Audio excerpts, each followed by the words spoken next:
কালিন্দিতে ঘাঁটি গেড়ে কি সুশান্ত ঘোষের উপরে হামলার ব্লুপ্রিন্ট তৈরি করা হয়েছিল? তৃণমূল কাউন্সিলর সুশান্তর উপরে হামলায় আনা হয়েছিল ৩ জনকে।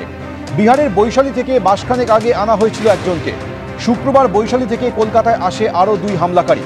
হাওড়া থেকে লঞ্চে বাবুঘাটে আসে 2 হামলাকারী নিয়ে যাওয়া হয় কালিন্দিতে। তারপর আপনারা জানেন যে এরপর সুশান্ত ঘোষকে বাইরে যখন তিনি বাড়ির নিচে বসেছিলেন সেই সময় তার উপরে প্রাণঘাতী হামলা হয়, যদিও কোনো রকমে তিনি বেঁচে যান। এরপর থেকে এখনো পর্যন্ত ৩ জনকে গ্রেপ্তার করা হয়েছে। আমাদের সঙ্গে এই মুহূর্তে সরাসরি রয়েছে আমাদের প্রতিনিধি আবির দত্ত। আবির, তাহলে কি কালিন্দিতে ঘাঁটি গেড়ে সুশান্তের উপরে হামলার ছক হয়েছিল?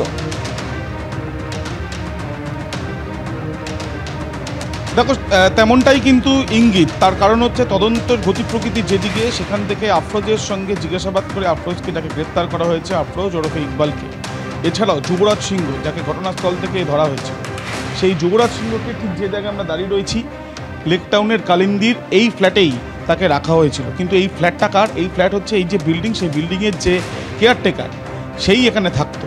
তাহলে সেই যে ভাড়ার ব্যবস্থা করে দেওয়া এবং তার সঙ্গে সঙ্গে এই যে সম্পূর্ণ ঘটনা, যেটা প্রাথমিকভাবে তদন্তকারীরা জানতে পারছেন যে এখান থেকেই আফরোজ বাইকে করে বা স্কুটারে করে নিয়ে যায় যুবরাজ সিংহকে, বাক্সার কাছে নিয়ে যায় এবং সেখান থেকে আরও একটি জায়গায় গিয়ে সেখান থেকে 9mm পিস্তল হাতে তুলে দেয় এবং তারপরে এই সম্পূর্ণ ঘটনা, যেখানে তৃণমূলের কাউন্সিলরকে লক্ষ্য করে গুলি চালানোর চেষ্টা।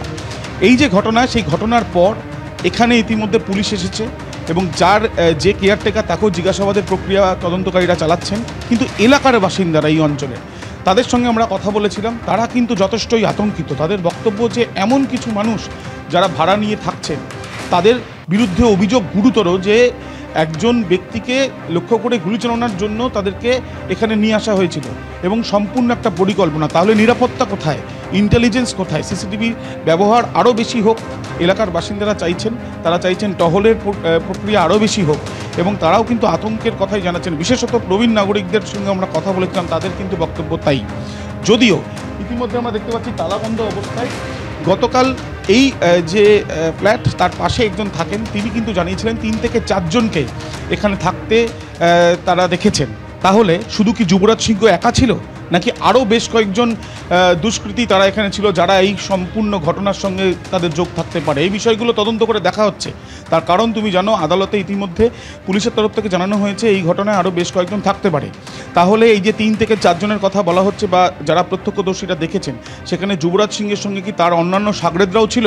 এই প্রশ্ন যেমন থাকছে, তার সঙ্গে সঙ্গে এটাও বিষয় যে সম্পূর্ণ এই পরিকল্পনা আফরোজ যখন করে, যে অন্যতম প্রধান অভিযুক্ত এই ঘটনার, সেই আফরোজের তত্ত্বাবধানেই এখানে ভাড়া পেয়ে গেল এই যুবরাজ সিংহ এবং তাকে বেশ কয়েকদিন এখানে রাখার পর এই সম্পূর্ণ পরিকল্পনা যেটা করা হলো। ইতিমধ্যে তদন্তকারীরা বিভিন্ন ব্যক্তি যারা এই ফ্ল্যাটে যার নামে ছিল তাকে জিজ্ঞাসাবাদ করা হচ্ছে, অন্যান্যরা যারা ছিল তাদেরকেও জিজ্ঞাসাবাদ করা হচ্ছে। কিন্তু সবথেকে বড় ব্যাপার যেটা, এই অঞ্চলের বেশ কিছু প্রবীণ নাগরিক থেকে আরম্ভ করে সাধারণ মানুষ, তারা কিন্তু আতঙ্কিত যে ভাড়া নিয়েছে এমন মানুষ বা এমন লোকজন যাদের বিরুদ্ধে অভিযোগ উঠেছে যে তারা তৃণমূল কংগ্রেসের একজন কাউন্সিলর বা একজন ব্যক্তিকে লক্ষ্য করে গুলি চালানোর জন্য সেখানে পরিকল্পনা করেছে।